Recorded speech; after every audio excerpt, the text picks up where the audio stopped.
2 Corinthians chapter 12. I must go on boasting. Although there is nothing to be gained, I will go on to visions and revelations from the Lord. I know a man in Christ who 14 years ago was caught up to the third heaven. Whether it was in the body or out of the body, I do not know. God knows.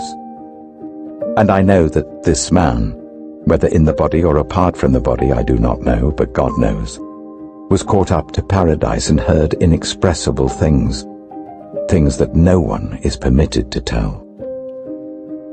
I will boast about a man like that. But I will not boast about myself except about my weaknesses. Even if I should choose to boast, I would not be a fool, because I would be speaking the truth.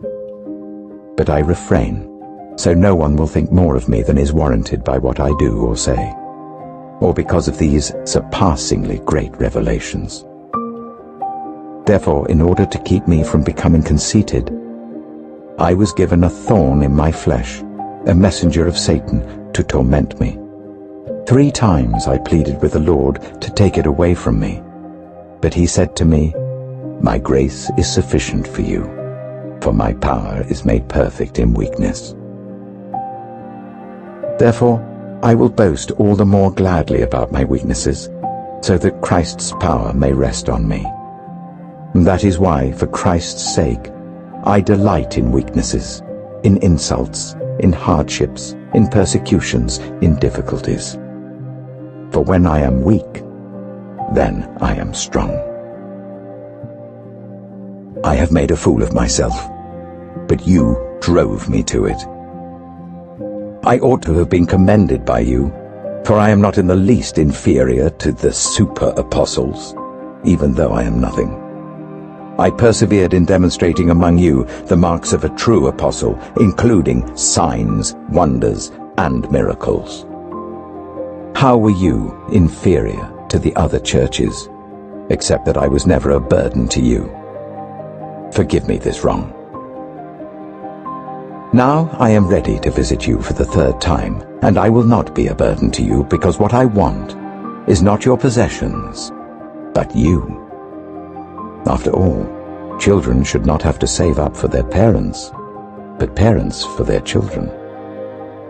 So I will very gladly spend for you everything I have and expend myself as well.